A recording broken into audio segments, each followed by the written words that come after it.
Let's get ready to rumble!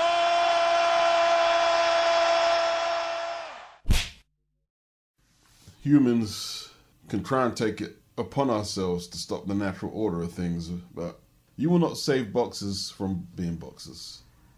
You cannot pick and choose which boxers you want to have a fairy tale ending. You can't.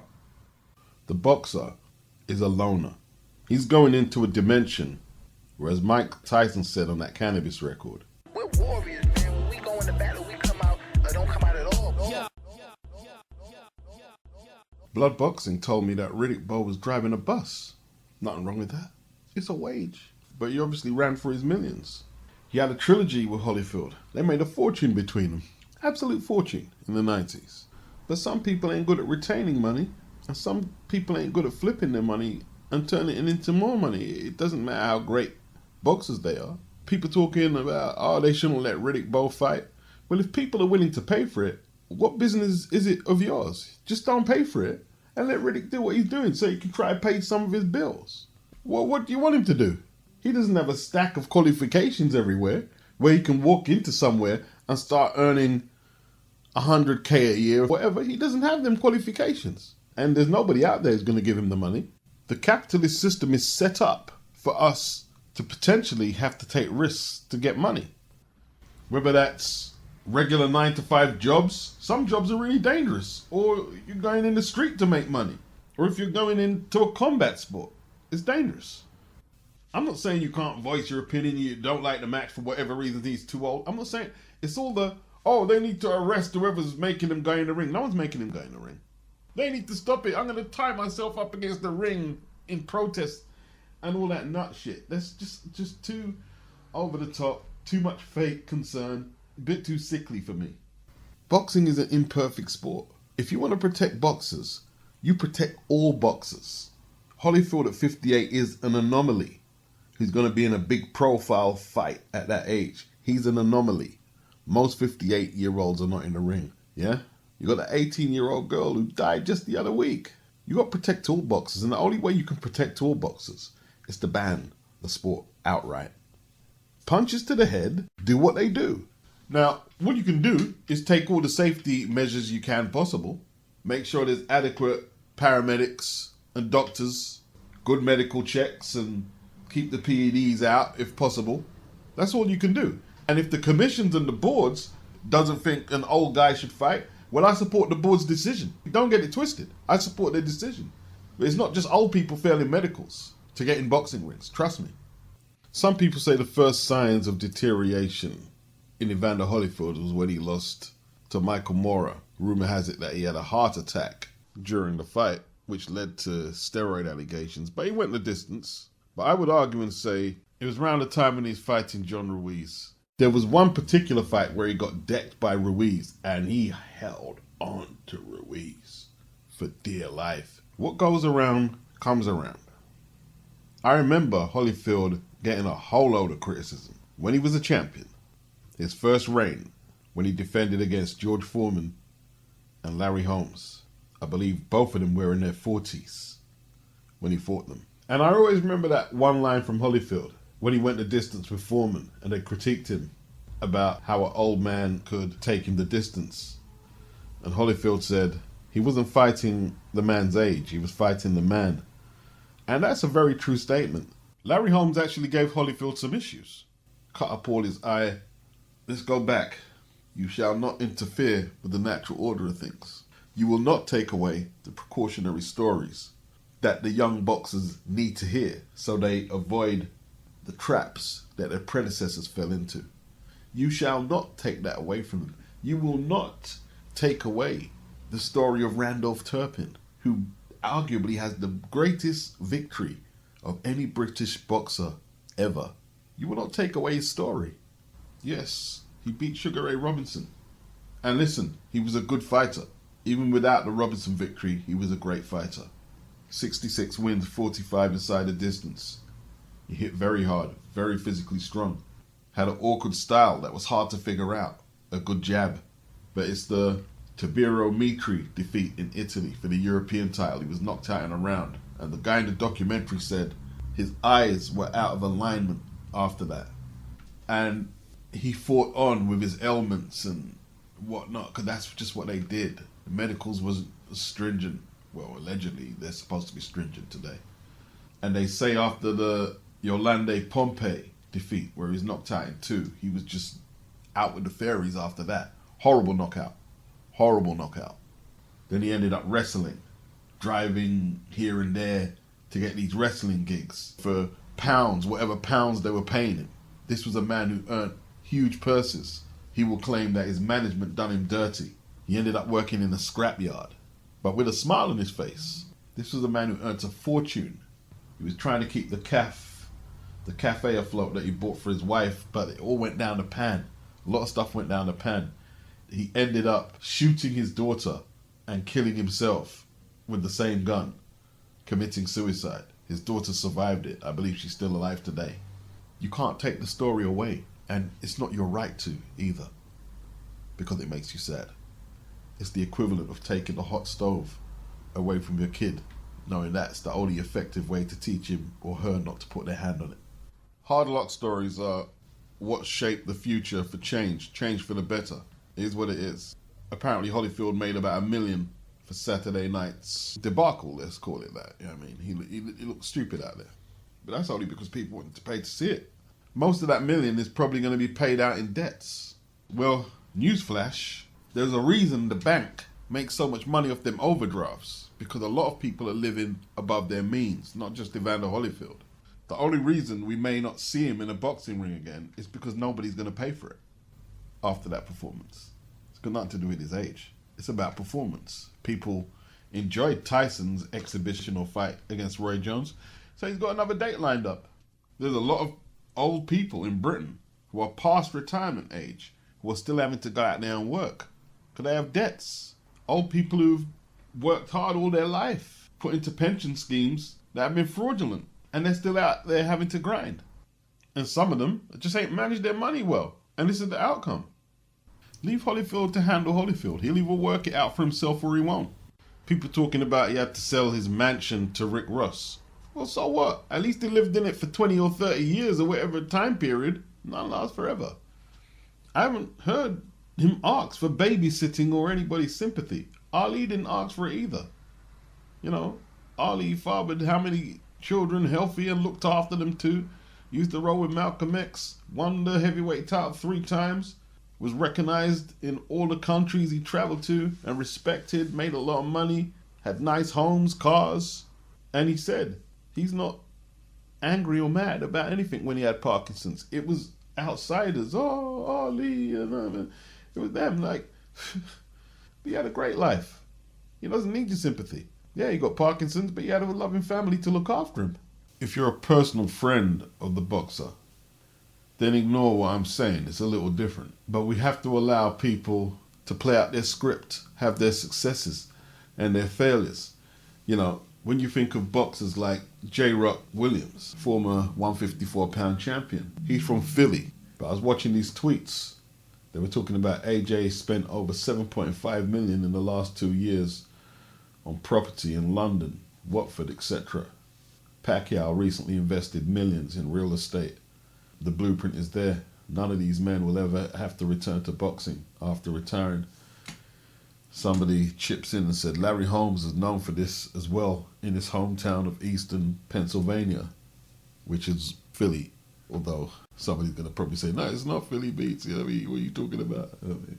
And then another person chipped in, J-Rock has properties he's flipping all over Philly as well. J-Rock himself said, I don't flip at all, bro. I buy and hold and rent. That's how you build legacy and wealth. Now, J-Rock coming from Philly, an incredible fight city.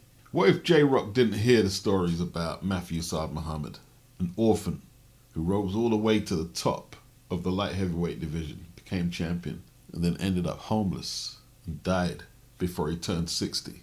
What about Gypsy Joe Harris, another Philly fighter who died from bad health, broke, penniless? Meldrick Taylor, I don't know how well he's doing. I don't think he's got his money though. Like, he had severe slurred speech years back, and they done this documentary and they went into his apartment, and I don't want to judge it, but he didn't look like he was flush with a whole load of cake A lot of the fighters there, they burnt themselves out in the gym and in the ring and didn't get paid their dues. If J-Rock, and for all I know, maybe he's never heard all these stories I'm talking about, but them stories need to be told to young fighters. Invest your money. Look what happened to him. He lived down the road from where you live, on the same block. What's to stop the same thing happening to you? What happened to him? If the horror stories of the ex-pros is not enough to shake you up, then nothing's going to shake you up. People want Anthony Joshua to get in a full-blooded online war with Tyson Fury and show how angry and vexed he was about the so-called arbitration and the undisputed heavyweight title fight falling apart. But yet, AJ is just a couple of weeks away from what some may say is his toughest fight of his pro career. One thing I've came to understand as an individual, it's easier to control my actions than someone else's. Now, the reason I mention it is because it does sound simple, but it's harder to practice in the real world. You take a minute to think about the whole concept of that. It's okay for people online to vent on Tyson Fury when you don't have a stake in the division, 3 belts on the line. AJ has to focus all his energies into this fight here. The other day when he was speaking to Coogan, he said he's mentally exhausted because his energy is focused there, not on Tyson Fury. You can't get into something online with someone like Tyson Fury who changes his story every second. You're not going to win. It makes no sense. There is no damage control to be done in this situation. Either you think it was AJ and Eddie Hearn's fault, why Undisputed didn't happen, or Tyson Fury or Bob Arum. You believe it's their fault. It's as simplistic as that. That's how it breaks down. You have all the facts in front of you. There's no more to be said. Just the other day, Tyson Fury said, the AJ fight's not going to happen next. He's going to fight Dillian Whyte next. He also said he got a phone call from AJ, with AJ telling him what he's going to do to him, and he said it didn't go too well. I told him the truth. Should AJ respond to all of that as well? I mean, the other month, after the October 9th date was announced, when he went into training camp, he says, right, I'm switching off social media until fight time. But he's done nothing but social media recently. Going back and forth with Tyson Fury is not going to get AJ the 4 belts. It's not going to do anything. Trying to win some damage control war is a waste of time. That's something that YouTube channels indulge in, and media. Boxers who indulge in that are asking for trouble. It's a big distraction. I bet you any money their coaches will say, yo, stop. Unless they're yes men type coaches who were just there for the check. Maybe you should respond to Wilder and the LDBC for all the stuff they've said about him for the last 4 or 5 years. Maybe you should do that as well. Why do you think Fury is yet to defend the title? Why do you think he doesn't make as much money as Anthony Joshua? Why do you think Wilder is yet to unify a belt? Because they're into other stuff. Fury was into food, alcohol, coke allegedly, taking PEDs to enhance his performance. Because he can't focus on the training. He's focused on other stuff. Wilder is more interested in his cult following on YouTube and getting pregnant and conspiracy theories and trying to prove to everyone that he loves black people.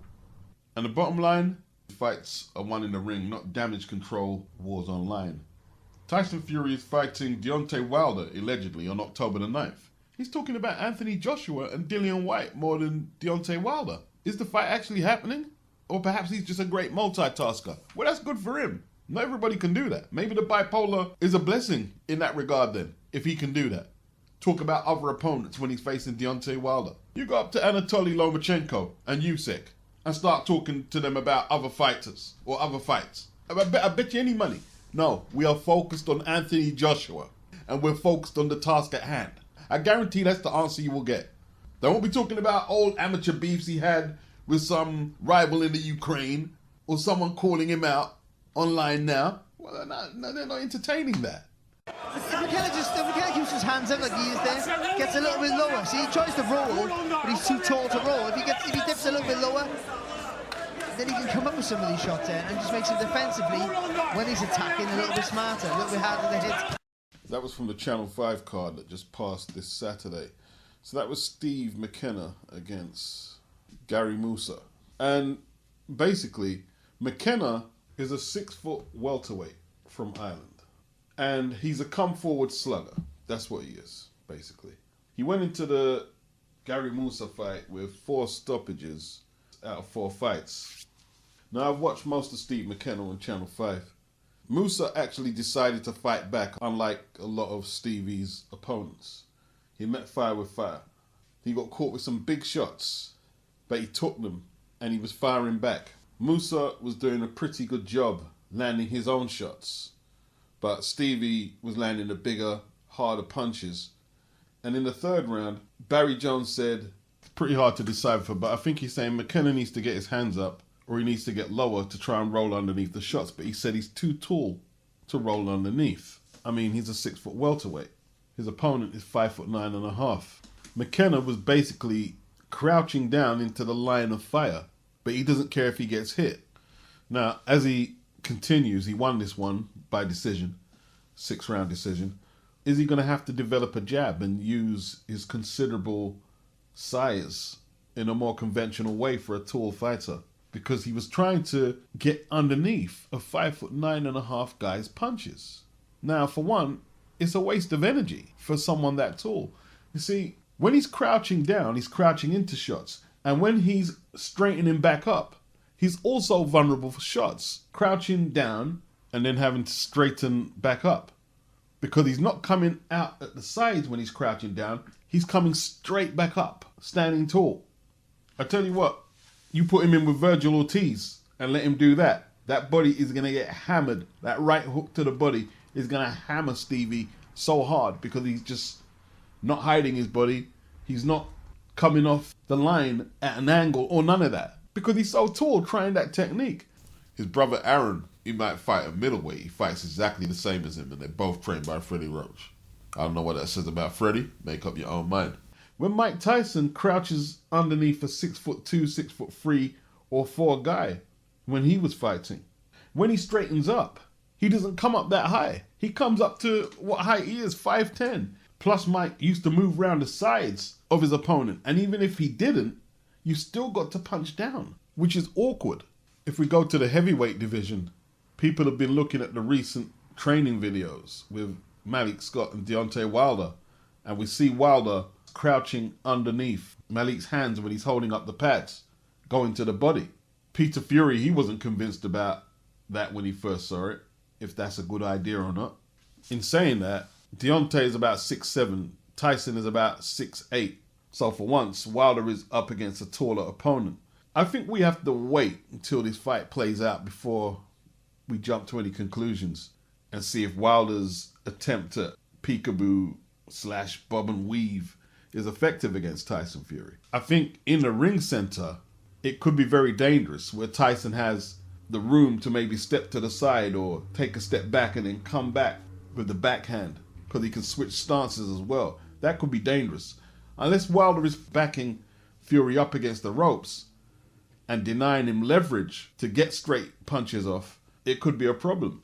That peekaboo technique, it takes a long time to get down as well. It's very late in Wilder's career to make such a radical style change. But this is what big time boxing is like. You've got to take gambles. You have to switch up. You have to try something different. We saw the second fight. If Wilder ever fights AJ, I hope he fights like that because AJ's uppercut will be waiting for a guy like Wilder to lean into it or to straighten back up, which may leave Wilder open for left hooks and right hands up top. Some are saying it's a false flag, mainly Wilder fans saying they're trying to trick Fury into a false sense of security that this is what Wilder's going to do and then on fight night he's going to switch up. Either way, I don't believe Deontay Wilder will be doing peekaboo for 12 rounds, bobbing and weaving. I just don't see it. But if he does go that route and he's successful, you got to give them that. You got to give Malik his props. But I don't think it's something they are going to take into future fights, as Wilder is taller than most of his opponents, but we'll see. So, Stephen Blee, who was one of the judges in the VALDEZ CONCEICAO fight in Tucson, Arizona, 10th of September, just gone. Now, he tells us what his credentials are, all the countries that he's refereed and judged, pro fights, no controversy. And he's analysed that his 117-110 score in Valdez's favour is not accurate. And he's went public to address this. There were many close rounds in the fight. He said he made 2 mistakes not to score 10-10 in 2 rounds where he felt there was not a clear winner, and he scored them to Valdez, giving him the benefit in the close action. Crowd noise influence. It was a loud crowd in favor of Valdez. During the first rounds of the fight, some actions took place in a corner which he admits to having limited view of and couldn't see the punches being landed by CONCEICAO. There was no crowd reaction, contrary to when Valdez landed. They were going crazy. He was dealing with photographers and cornermen, all cramped up due to the location of the champion Valdez in the red corner to the left of him. He said he was between the photographers on the left of him and camera crew to the right, who at times bumped him and blocked and even stepped on his hands while going across the ring apron towards the champ's corner. Considering these distractions, he honestly thought he would be able to do his job 100%, no excuses. He awarded 3 out of the first 4 rounds to Valdez, which is absolutely insane.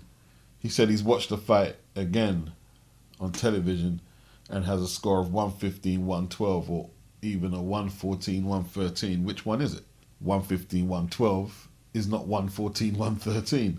He said he's reached out to the NABF WBC Ring Officials Committee to undergo thorough training and a review program. He will not accept any championship assignments until he completes the process. He's an honorable man with profound love and knowledge and respect for the sport, and he apologizes for having a bad night, bringing unnecessary controversy to a sensational fight. Stephen Blee.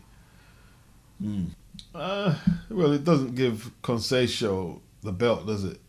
Him pouring his heart out like he's a lovesick teenager writing a love letter to a girl he likes. It's crazy. I mean, what's the difference between this and the Maestro Michael Fox fight? See, because Stephen Blee is catching all the heat, but what about the other 2 verdicts of 115-12, 115-12? To me, they're way out of line as well. So what's next now? When you get privileged fighters like this guy here, Valdez, well, next time, just score the fight a little closer and you'll be in the clear. But as long as Valdez can get 2 of the scorecards, he's okay. He wins the fight, doesn't he? CONCEICAO is filing a complaint with the WBC.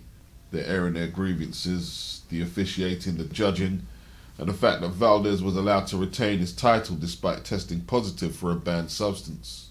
Tested positive for fentanyl last month. They're looking for an immediate rematch, or short of that, a number 1 ranking for CONCEICAO. He called referee Tony Zano's performance biased, clearly a reference to the 1 point deducted from CONCEICAO in round 9 for hitting behind the head, and it appeared to be a light tap. But there was no warning for this infringement beforehand, or nothing like that. Then Valdez landed a stiff rabbit punch, but was simply warned. Battarelli is making the case for his man that he was never outlanded by Valdez. The CompuBox stats seem to back that up. He said it's a mess. He said the judge, Stephen Blee, is not qualified to be a judge, not in a world title fight anyway. ESPN, whose website I'm on now, they scored the fight in favour of CONCEICAO 114-113 without the deduction. Tim Bradley's a clown. He said the showboating lost it for CONCEICAO. Are you serious? The referee didn't penalise CONCEICAO for showboating or warn him about that. What are you talking about? I'll tell you what, in Brazil, it's not a very popular decision, according to Battarelli. That's all they're talking about right now.